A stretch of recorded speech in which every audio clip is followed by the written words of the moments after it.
So once again, welcome to our webinar on dealing with staff turnover. What a popular topic we have here. I know that this is a frustration that many of us experience, not only here in the state of Texas, but across the country.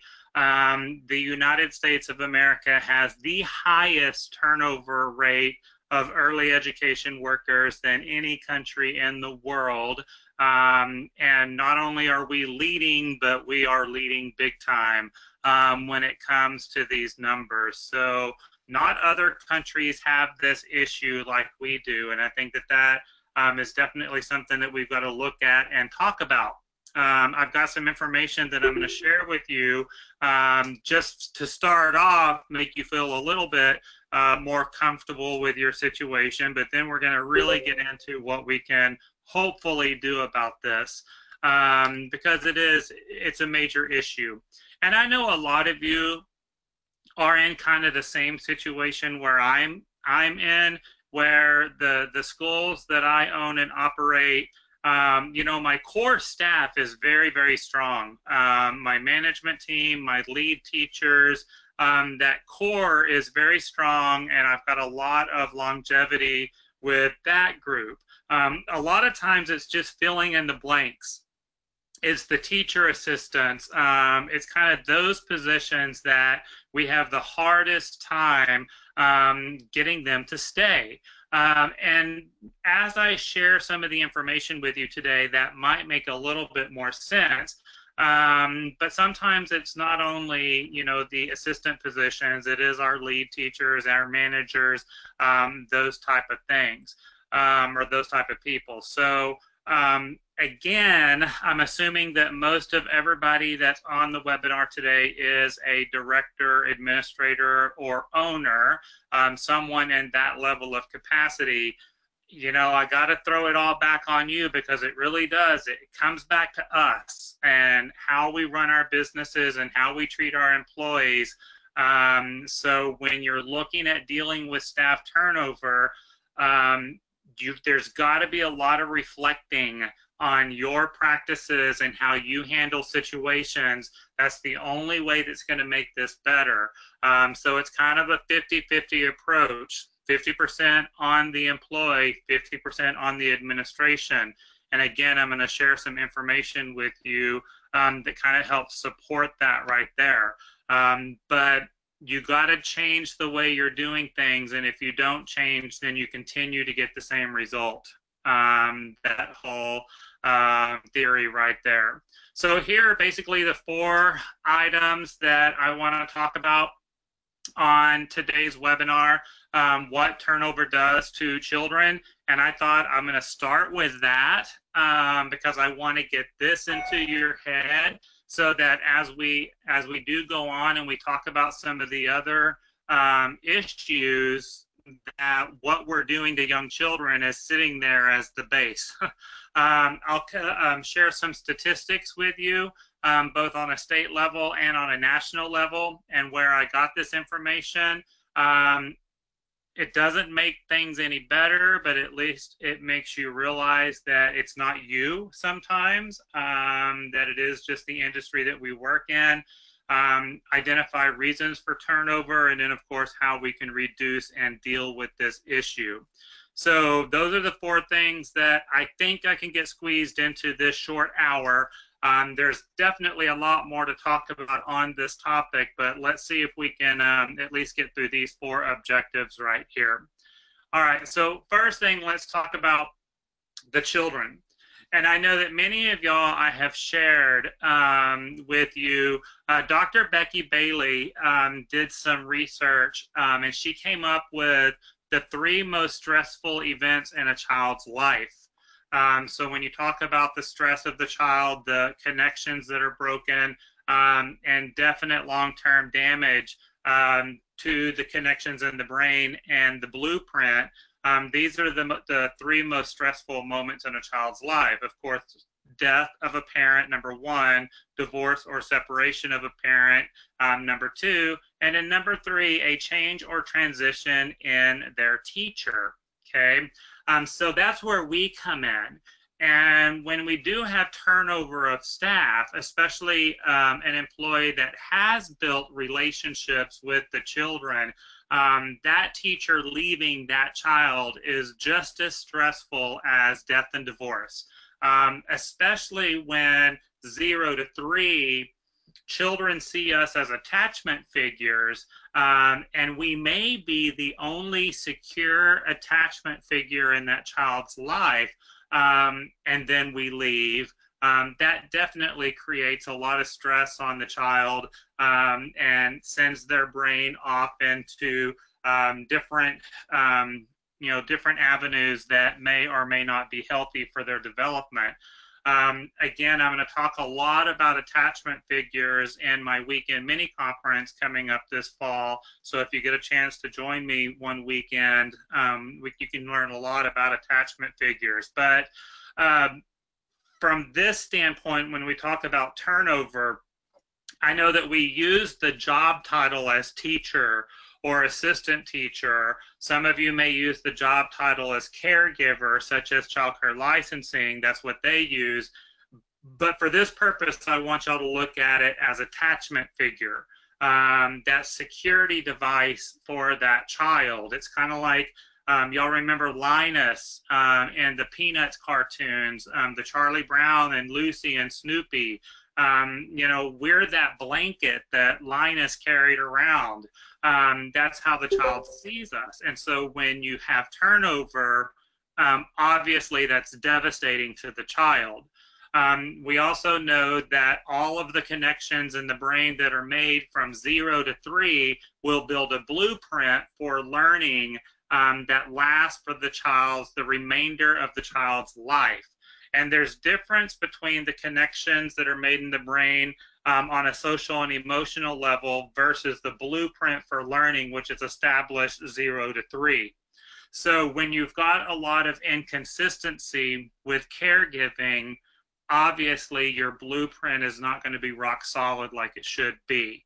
So that stability, once again, for our employees that are working with these children 0 to 3 is even more critical. They've got to have that stable person that they can look forward to walking into that classroom and seeing when they're coming to school, whether it be 5 days a week, 3 days a week, whatever your situation may be. And they've got to trust that that person will be there for them on a consistent basis, all right? And if that person isn't going to be there, there's communication that takes place. So, definitely a lot of research that supports the fact that turnover of staff in early education has a very large impact on the blueprint for learning that's taking place. There's so much research that's coming out right now that supports the need for early education and the benefit of early education. But then on the flip side of it, we've got this turnover issue that is creating more problems than the other side of it, the benefits of early education. So that kind of, is tip number one when it comes to dealing with turnover of employees, is that we've got to make sure that we create an environment and we create relationships with our people that early education employees are not just workers, that they don't come to a job on Monday morning or they leave their job on Tuesday afternoon. First off, we've got to get them to understand the impact that they have on these children every single day, that they are the attachment figure, that they are the blueprint maker. And getting them to change that mindset is going to be one of the best things that we can do to reduce turnover. Because when people see value in their work, then it's not about money. It's not about the benefits. It's not about all these other things that we will talk about. But when the value is there, it's a lot easier to deal with these other situations. So that's kind of rule number one. So again, children must have consistency so they build healthy connections. And with those healthy connections, they build the blueprint for learning. When we have high turnover, we're preventing this from happening. So from that, let's get on to some good numbers that I wanted to share with you. I'm going to come back to that screen right there because there's a few things I wanted to make sure that we talk about. All right, so you can go to this website, www.texaswages.com. If you've never been bored and played around on this website, it's got some fun information on it. Texaswages.com will give you the wages for pretty much every industry in the state of Texas. It's going to tell you what the mean or the average salary is, the entry level, the medium, the experienced. So childcare workers is going to fall into 39, 90, 11 whenever you scroll through there. Now you've got to pay close attention to the data on texaswages.com because you are going to see, you know, public school teachers or educators that's going to be listed on there. And you're actually going to see a column for preschool teachers. Now, when you dig into that a little bit, you're going to see that the preschool teacher part is more of the Head Start public school type positions. Those of us that work in licensed childcare, even though we use the term preschool, we use the term early education, whether we like it or not, we're still falling into the 39, 90, 11 category of childcare workers. And we've got to be consistent statewide versus nationwide so that our statistics are the same. So you can see right here, and I just pulled this data this morning so that I would have up-to-date data. Entry-level positions in childcare start at $8.31 an hour. Experienced pay averages $10.77 an hour. The statewide average is $9.95. So if you are an employer and you're paying your people more money than what you see on this screen right now, you're already ahead of the ball game, okay?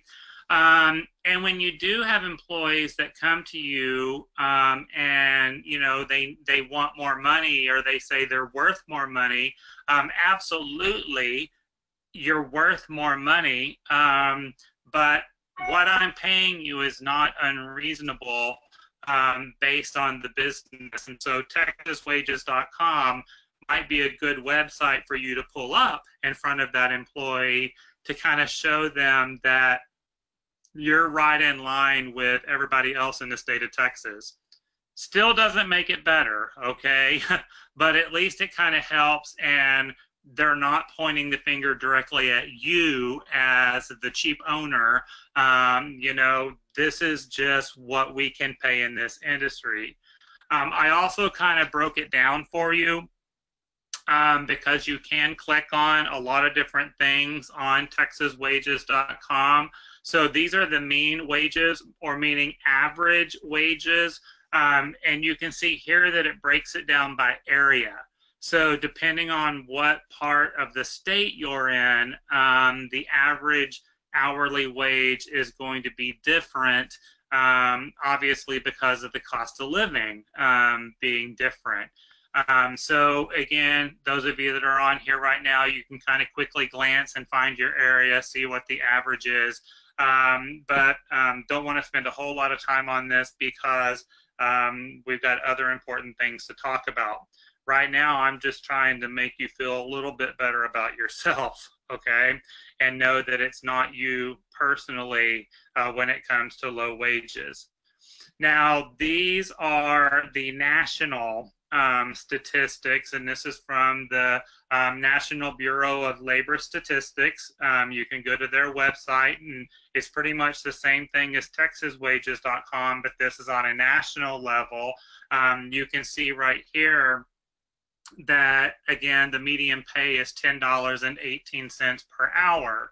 So not a lot of difference from our $9.95, I believe is what it was from a state average. Now, the interesting thing about this information that I wanted to share with y'all is that it is no surprise to anybody on this webinar that Texas has very poor ratios and group sizes. Our ratios are very, very high when it comes to a state level. Now, I know some of you are able to run lower child staff ratios, and that's fantastic if you're able to do that. But if you are following state ratios, you know that they're pretty high. Then you go and you look at other states like California, like New York, like Pennsylvania, that have much, much lower child staff ratios that they have to meet. So when you see this $10.18 per hour is the national average, you've got to take into consideration that that also includes states that run lower ratios than us, okay? So you put that information together, and hopefully y'all are kind of hearing what I'm saying, is that even though our average hourly wage is $9.95, considering we have some of the worst ratios in the country, we're actually paying our childcare workers pretty well here in the state of Texas compared to other states out there that have lower child staff ratios, and they're still only averaging $10.18. All right.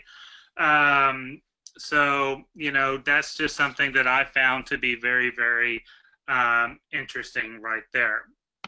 Okay, here's some other statistics from the Bureau of Labor. The average hourly rate of all occupations is $17.81 an hour. When you look at personal care and service occupations, it goes down to $10.92. And then there we are, child care workers coming in at $10.18, around in that area. So definitely we are one of the most underpaid you know, industries out there. Now, when you're looking at hiring employees, or you're looking at working with your current employees, this should not be a secret to anybody that, you know, those of us that work in this industry, we just don't make a whole lot of money. That's not why we're in this industry. If you are hiring someone fairly new to the industry, or they're making a transition into the industry, you might want to share this information with them. Again, it's not you just being cheap. This is how it looks across the board in our industry. All right. So that kind of leads us to the next big question of, you know, well, how can we solve this problem with compensation? Where can I get more money so that I can pay my people better? Well, y'all know what the obvious answer is. You would have to raise your tuition for your families. And we all know on this webinar that that's pretty much out of the question. We can't do that because our parents can't afford to pay for it. They can barely afford what we're charging now. But I think that this also raises two other really important questions when it comes to compensation versus parent tuition cost. Reflect on this question. You know, personally, I want you to think about this. Would your parents be willing to pay higher tuition for the quality of care they are currently receiving today? Okay, So looking at the quality of your program and the quality of care and education that your parents are receiving today, how many of y'all have parents that would be willing to pay more money for what they're getting right now? Okay, so that's kind of question number one. I think that, you know, some people may see that we may need to step it up a little bit. All right. The other thing I like to turn around and ask employees, especially when employees are asking for more money, based on your current work that you provide, based on your current quality of work that you're delivering, do you think your families would pay more money based on the quality of work you're delivering today? And that's kind of a good question to go back to them. When people feel underpaid, they typically perform lower than what is expected. So, you know, common sense should tell you that if you want to be paid a higher wage, you've got to deliver higher expectations. So we've got to look at that from on both an employee and an employer situation. Now, y'all also know that old rule or that old quote that is out there. If you do not take care of your employees, someone else will. And especially when we consider that we have some of the lowest unemployment rates in a very, very long time going on right now, the number of people looking for a job is a lot lower than it has been in the past. So your pool of candidates is pretty slim, all right? Especially your pool of candidates that are willing to do the job we need them to do. So you've got to make sure that you take care of them. If you don't, someone else will. Because what we see when we do have a low number of people looking for jobs, then people start looking for employers that will offer them more than what they're getting right now. And when I say offer them more than what they're getting right now, that's not necessarily money. Quality of work is also included in that. All right. So make sure that you're taking care of them. We're going to talk about that more right there. But I also want to go to this next slide and have a big conversation too. All right. Now, this right here, let me share this, and then I've got some things to say about right here. Average turnover in the United States. The average child care center in the United States of America has an average turnover rate of 30%, and that's according to the NAEYC, based on a study that they conducted. Another study that I pulled was from NACRA, and NACRA quoted the average turnover rate in a child care center is 25 to 40%. You know, it's kind of the same number. NACRA is just giving a wider margin, but 25 to 40% of your people that you hire will leave you, during those first few months of employment. NACRA, and I put a quote right here that came from this study, this high rate is alarming considering its apparent impact on the well-being of the children. Obviously, we know that. We talked about that at the beginning of the webinar, the impact that this is having. Okay, now I'm going to try to make you feel a little bit better for a second, then I'm going to make you feel bad again, okay? All occupations in the United States of America right now, so we're not just talking childcare, we're talking everybody. The average employee is staying at their job for an average of 4.6 years currently in the United States. So 4.6 years is the average amount of time someone is staying at their job these days. That's kind of mind-blowing to me because, you know, I think about my dad who had one job his entire life. From the time he was 16 years old until he retired, he had one job that he stayed at you know, the whole time he was working. Here's something else that I pulled from the National Labor Statistics is that the average person will have 11.7 jobs in a lifetime. Okay. So think about how many jobs that you've had, how many employers that you've had in your career, not only in early education, but other you know, industries that you've worked at. The average person has 11.7 jobs in their lifetime. I think that's crazy high as well. All right. Yeah, some of you are like, I'm way behind. Yeah. Let me share this information with you because now let's talk about ages. Employees that are between the age of 25 and 29, 87% of 25 to 29-year-olds will leave their job within the first 5 years. For people 30 to 34, that drops to 83% will leave their job within the first 5 years. 35 to 39, 76% will leave their job within the first 5 years. 40 to 48, it drops to 69. So what does that tell you? Okay, statistically, the older the employee, the more likely they will stay with you longer.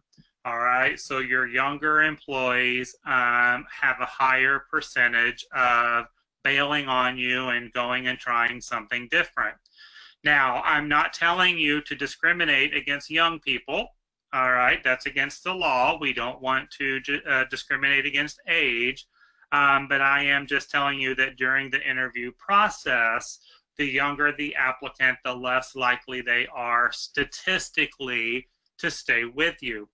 All right. I will tell you, and again, this comes from NACRA, that the average child care worker will quit their job within the first 4 to 6 months of employment. All right. So after you've had them for about 6 months, you have a much higher risk of keeping them. Okay. But that 4 to 6 months is a very targeted area. Directors. Now I'm going to talk to y'all. The average director will stay at their director job for 2 to 3 years before leaving and finding something else. So even from a leadership standpoint, turnover is definitely an issue. All right. So when we talk about, you know, what can we do about this? It starts during the interview process. All right. And commitment to the children and the impact that we have on the children has to be addressed during the recruiting and interviewing process. When you place an ad on Indeed or Career Builders or whatever website you're using to recruit new people, you need to make sure that in that ad you talk about commitment to children and the difference that this person is going to make in the lives of the children. So right there during the recruiting, this is addressed. It definitely needs to be addressed during the interview process. You know, if you are given this opportunity, you're not making a commitment to me. You're not making a commitment to the school. You're making a commitment to the children. All right. This is one area that I beg of y'all, we all have to work together as a team of dedicated early educators. We've got to work together on this one. And number one, stop hiring out of desperation because we're hiring the wrong people that are probably having a bigger impact, a bigger negative impact on the children than being short-staffed. But number two, stop hiring the job hoppers. All right. When you see that you've got an employee that is hopping job to job every year or so, all right, we've got to stop the bleeding right there. And we've got to kind of make it well known as an industry that this behavior is not going to be tolerated because it's not good for the children. All right. The reason why we have so many job hoppers that are out there, people that work for a different center every year, every other year, is because we are allowing it. And we are continuing to hire these people that, you know, they're going to stay with us for a year or two, and then again they're going to move on because that's their personality and that is the habit that they have formed. So we've got to work together to put an end to that, and the only way we're going to put an end to it is to stop hiring these people. All right, I hope y'all would agree with me on that one. um, uh, Ruby asked, where did I get the director information from? Again, it came from NACRA, NACCRRA. You can just go to their website and they've got just a smorgasbord of information that's on there right there. All right. All right. So let's move on to just a little bit and reasons for turnover. There were two different studies that were performed from the Department of Statistics, labor statistics, and then there was actually one that I found that was specific to the state of Texas that really came down to reasons for turnover in the early education industry, and they came up with basically these 2 points right here: low compensation and lack of benefits, and in work environment and personal characteristics. Well, we've already addressed the low compensation part of it. Lack of benefits, again, is going to come down to what you can afford to offer. All right.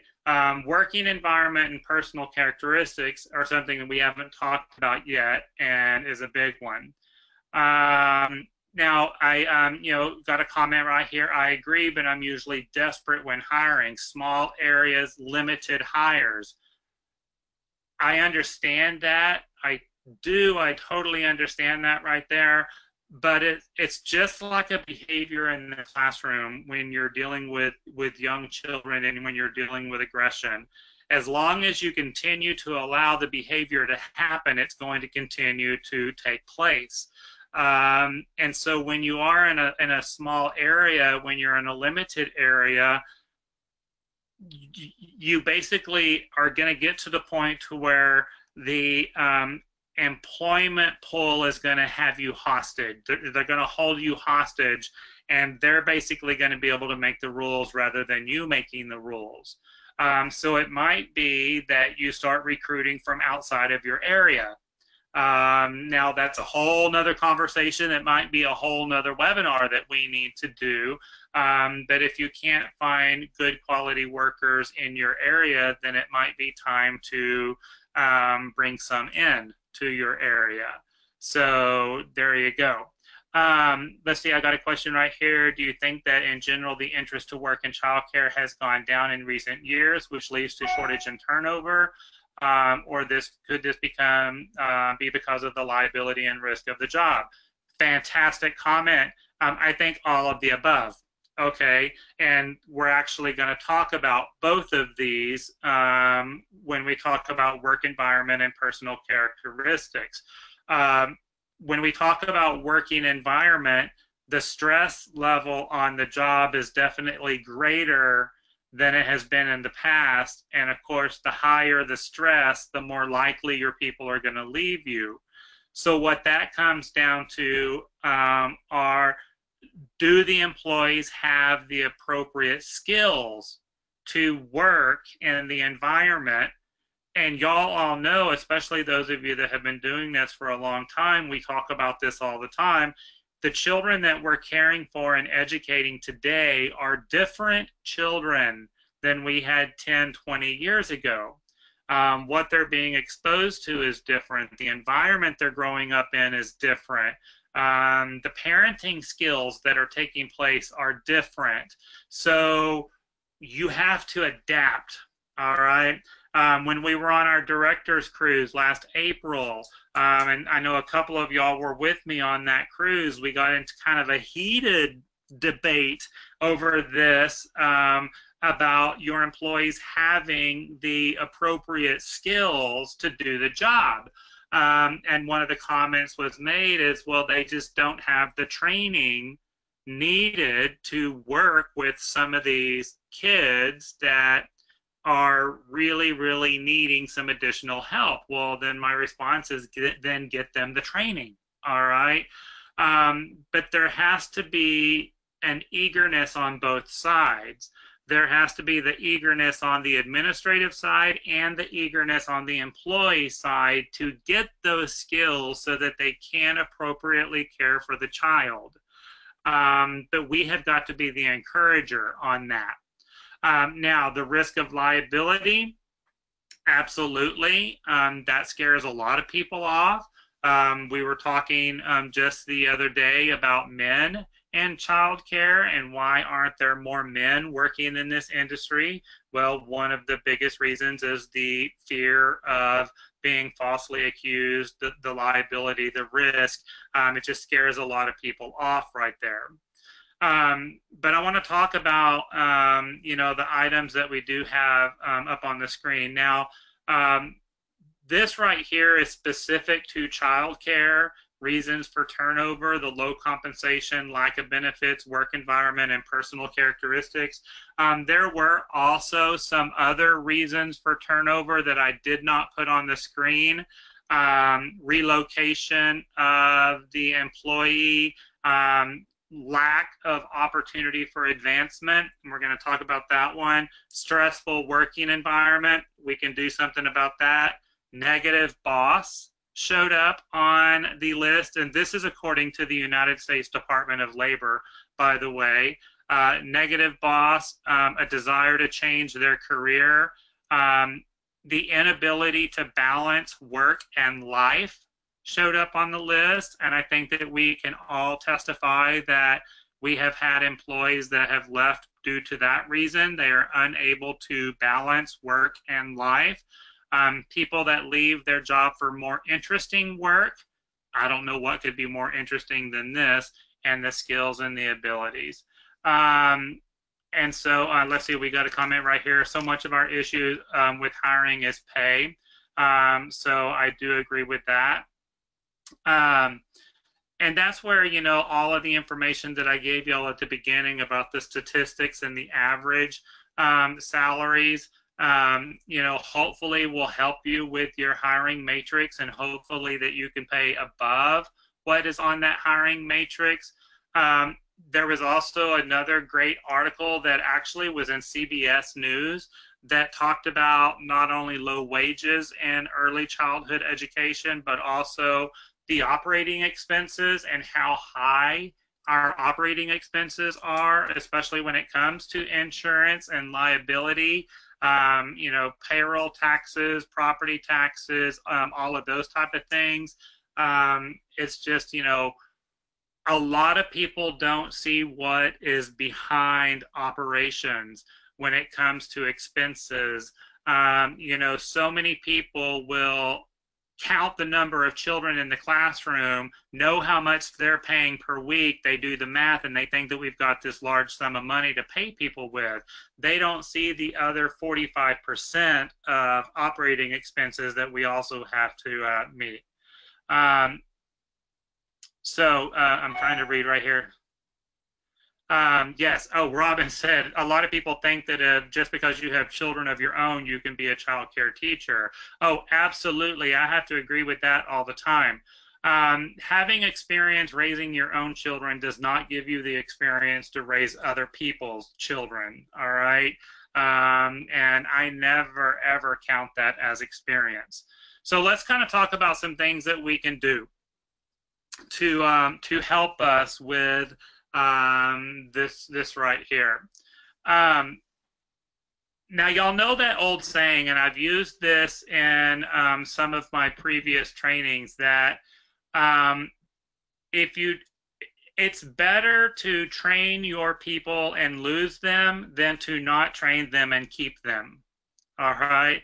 So many times we get gun shy about training our people and investing in our new employees because we're afraid they're going to leave us after a couple of weeks. and now we've just lost that investment that that we put in on training them. Well, again, it's better to train them and lose them than to not train them and keep them. So, set them up for success right off of the bat. All right.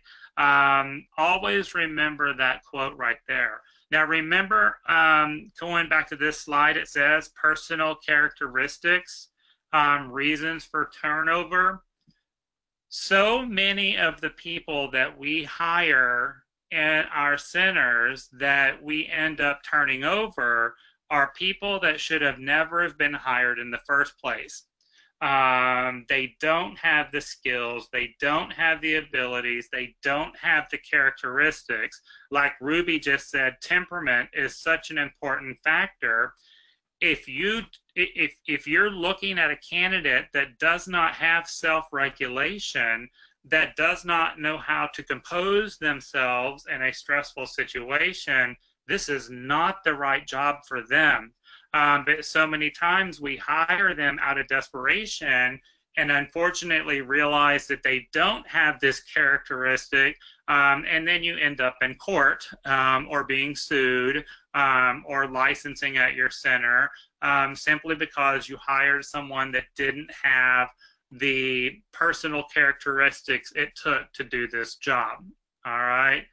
And Ruby, I love your comment too.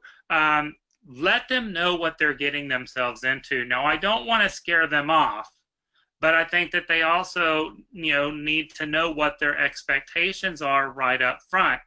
All right. Now, a couple of webinars ago, we talked a little about millennials, and I even said I'm going to schedule a special webinar just about hiring and managing millennials. And I think that this comes into play right here also. Millennials are actually fantastic workers once you figure out how to properly manage and motivate them, okay? Manage and motivating being the key two words right there. Well, one thing we know about millennials is that they want to make a difference.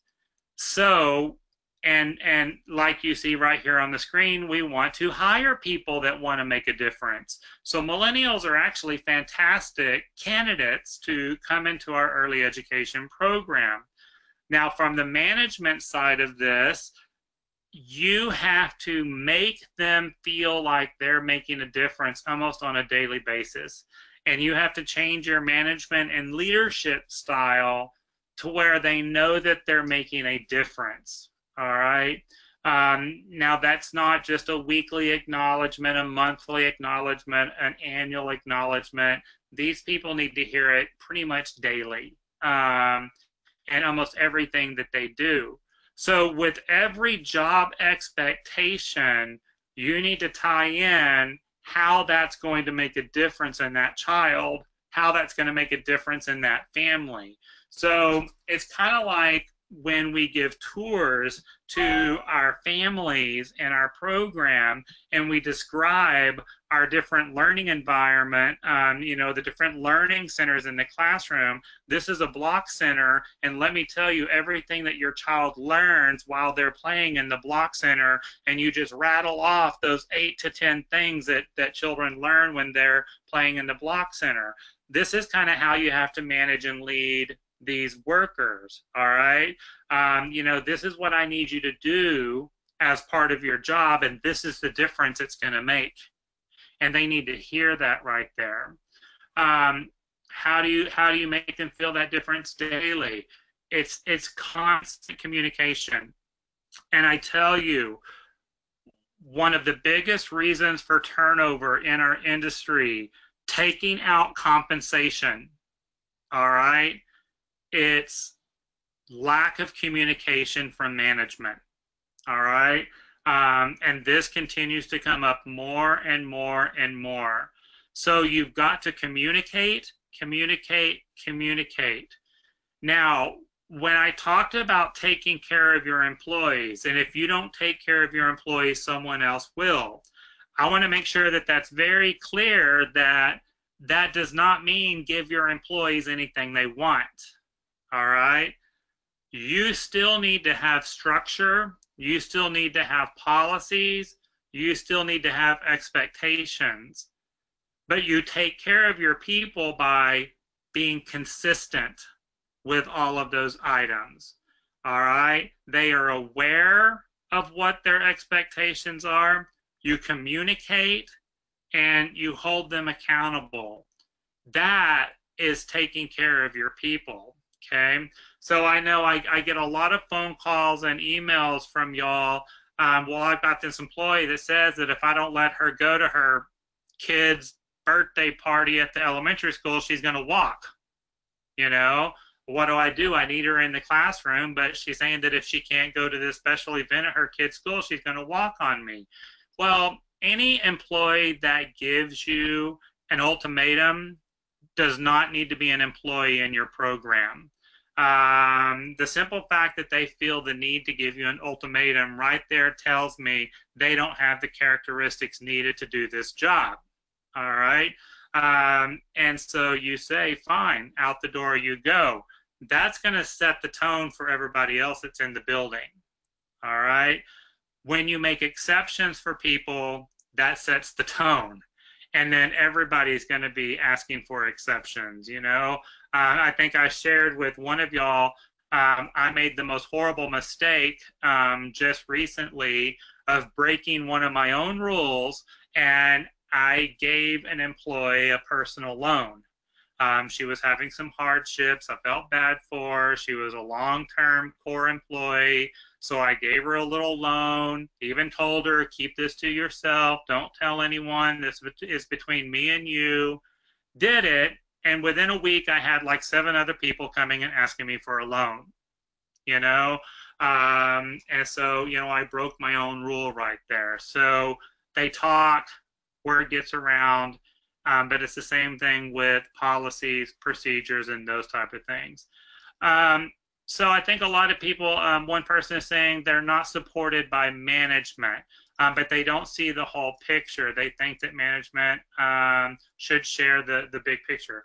Yes, now, Jessica, I totally agree with you on that one right there, that when that employee comes to you with a question or a concern or a need, all right, they're only looking at themselves.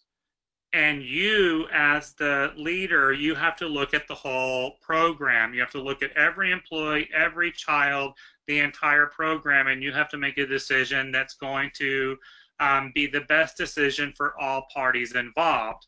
But that employee is only looking at themselves. And so a lot of times when you do not handle a situation the way they think it should be handled, then the assumption is that the situation wasn't handled, right? We've all been there on that one. So again, this is going to come down to communication. So even though we cannot breach confidentiality, and there are certain things that we just cannot share with everybody, explaining to that person, not only verbally, but in writing, this is the reason why I've made this decision, all right? And I have to look at not only your needs, but the needs of every employee, every child, every family, every aspect of the school. And this is a decision that we made based on all of those factors. We've just got to make sure that we explain it to them the best we can. If it does come back around to you that you did not handle the situation, or you didn't handle it the way they wanted you to handle it, and that gets back to you, then that needs to be a follow-up conversation. You pull them back in. Hey, I hear that you're talking. All right. Need to go over this again with you. All right. That follow-up conversation is so important, especially when you have a negative person spreading information that's not entirely true. Don't feel intimidated or threatened, and you need to pull that person in and have a follow-up conversation with them. All right. How do you handle employees that complain about lack of communication, but what they're wanting is private? You basically say that right there. All right. I cannot give you all of the information due to confidentiality. I'm sure that if you were in the other person's shoes, you would want your information to be kept confidential. That's why I can't tell you the whole side. I can discuss with you the part of the situation that deals directly with you. Okay. And it's kind of the same thing with the parents. All right, so let's kind of get back to the list that we have right here. With the early education industry, unless you are part of a big organization, a franchise, a corporate childcare situation, there's just not a lot of room for advancement. And a lot of times, especially with millennials, they need to know that there's an opportunity to move up. There's an opportunity to make more of a difference. So I want y'all to really kind of think within your program if there are some positions that you can create, and they may be lateral positions, the positions that you can create so that the perception of advancement is there. And that's kind of that opportunity for importance is kind of another way to explain this. For example, we just created in my world a conscious discipline ambassador. Now, again, it's a lateral position from a lead teacher, but it's one teacher in the building that models conscious discipline, creates the model classroom, and then supports all of the other teachers in practicing conscious discipline. Now, this person got to go to the Summer Institute. They got all the nice training and everything. But, we kind of created this extra position. So now all of the other teachers see that this opportunity is out there. And it actually sparked a little boost in morale. All right. But like I said, in some of your situations, there's just not a lot of room to grow. So we got to come up with some type of perception that that's there. All right. Make them feel important. We talked about that. Now, I got 5 minutes left, so I'm probably going to go over. But again, when we went back to those NACRA studies and we went back to the research on childcare turnover, this one was huge right here, and it's the administrators not giving adequate support. Now, I need y'all to listen with open ears for just a moment, okay? Open ears and open heart. I'm willing to guess that the majority of the people on this webinar, including myself, when you first entered this industry, you probably started as a classroom teacher, but most of us never had any intention on becoming management. Okay? When you think back to your early days, our original intention was to be in the classroom with the kids. So a lot of people were never properly trained on how to be an administrator. You were probably thrown into the director role, maybe thrown into the owner role, and you've been able to pick up skills as you've gone along. Now, that's what I'm here for, is I'm trying to help y'all with the skills that it takes to be an adequate administrator. But, most of us are just winging it. And that's not just here in Texas. This is nationwide. So a lot of times, the employees, when we talk about not getting, administrators not giving adequate support, you may be trying your hardest to give them the support that they need, but it's not enough, or it's not the right support. And so, of course, more and more training from the administrator standpoint is definitely, it has to be on your to-do list. All right. Now, I've told so many of y'all, the secret to success is confidence. You have got to be a confident leader. You've got to be a confident manager. And when you're a confident leader, you create a confident team. Now, I put on here, you must be confident from the employee's point of view. So I want y'all to kind of think of all of your employees that are working for you right now, and ask them to describe your management style. How many of them would describe you as confident? All right. And that needs to be your goal right there, is that every employee will define you as confident. So not from your point of view, but from their point of view. Having a confident leader makes the biggest difference in the world when it comes to turnover. People will not leave a job when they feel comfortable. All right. That takes out money, that takes out benefits, that takes out all of that financial stuff. When people are comfortable coming to work and they work for a confident leader, they're less likely to leave. All right.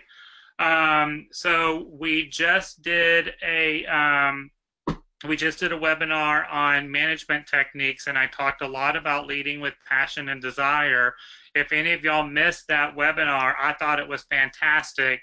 You can actually go to my website, and it's an online training now. You can actually watch that webinar that we did that day. But that passion and that desire makes a big difference.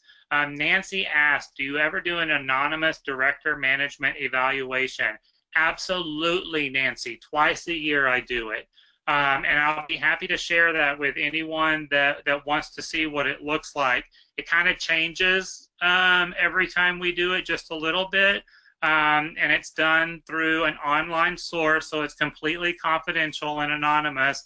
But yes, every single time. I've got a director that I'm working on her annual performance review right now.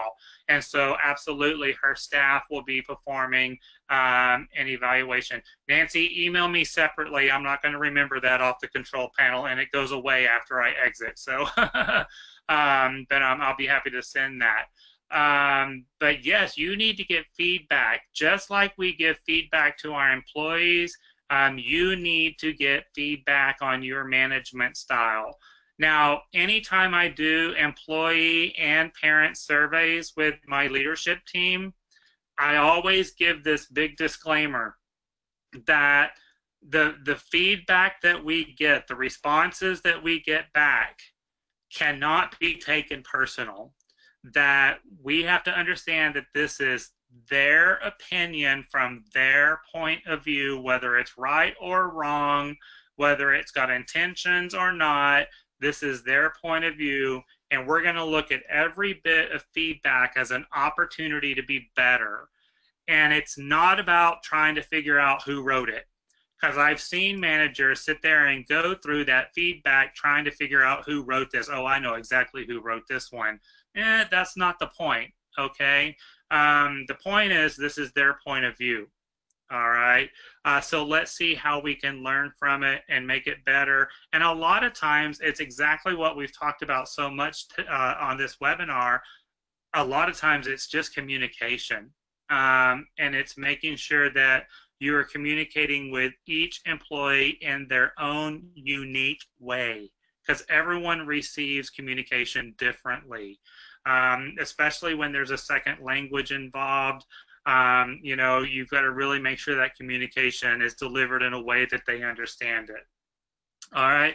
We talked about being skilled, dependable, consistent, and you must be able to enforce rules.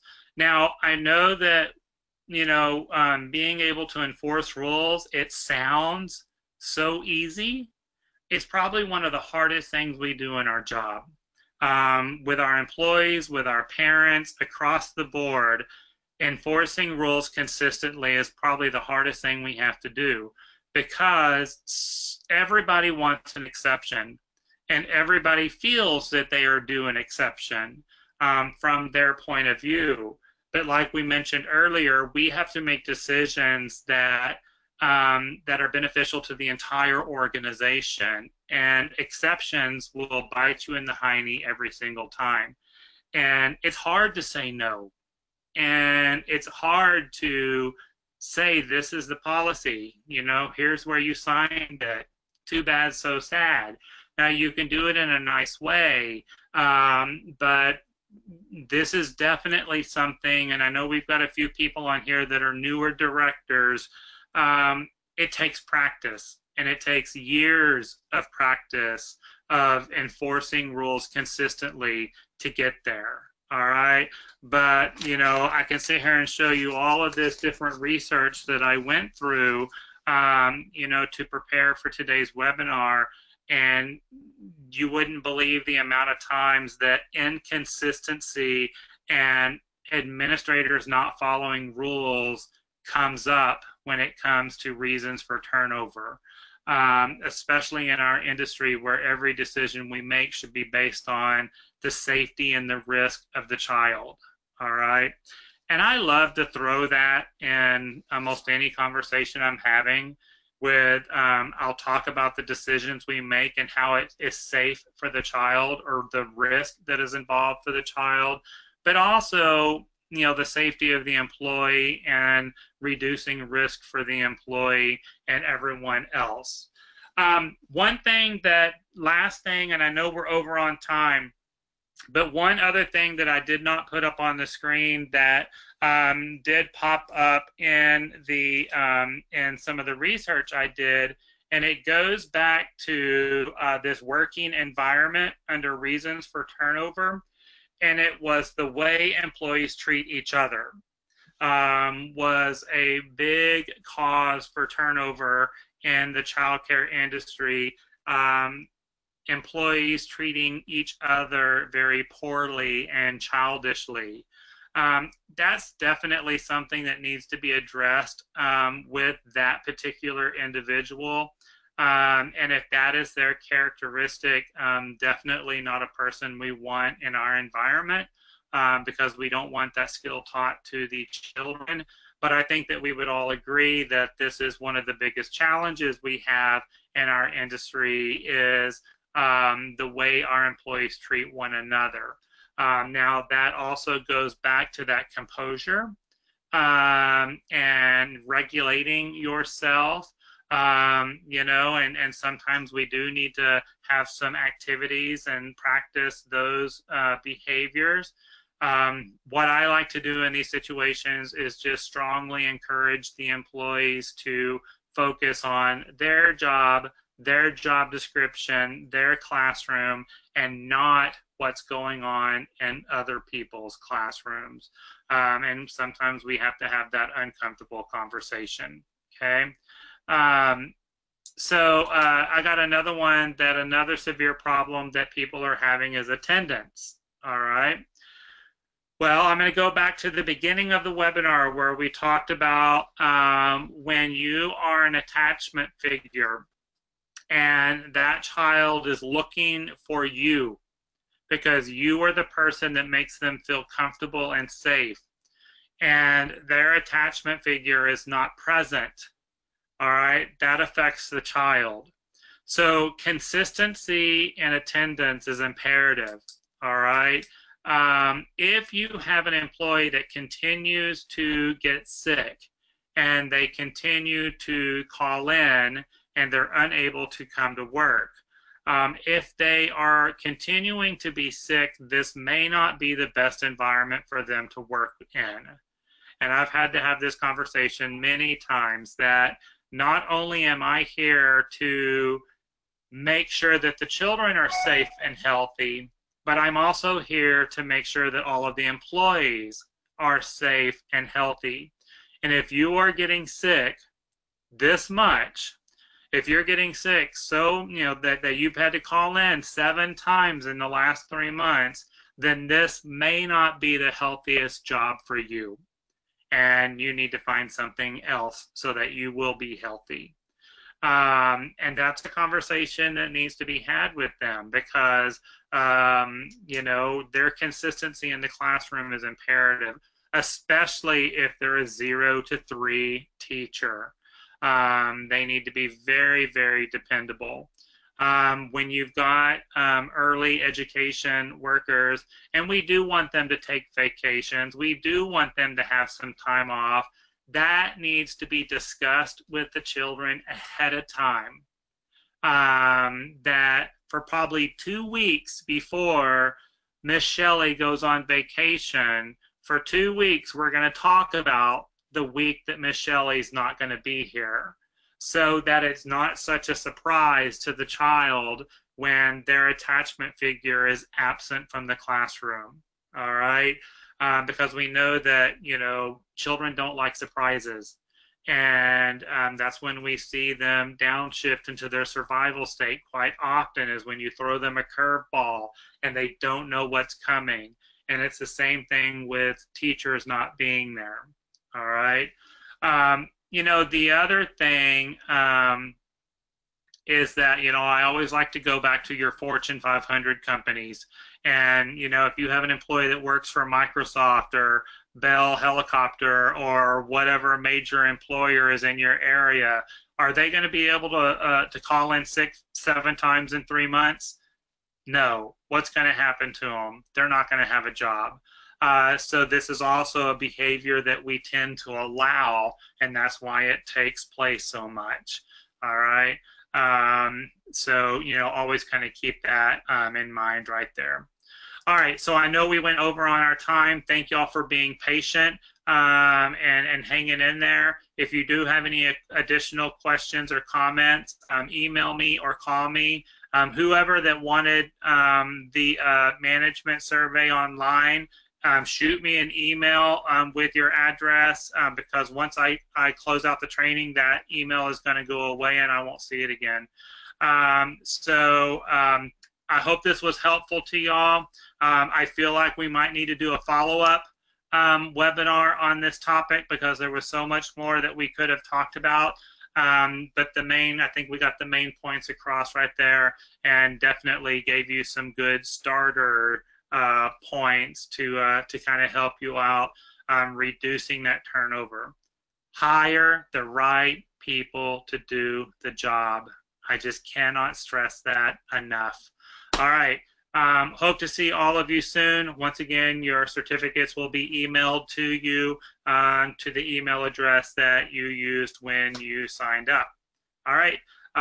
Fantastic. Everyone enjoy the rest of your day and have a wonderful short week. Bye.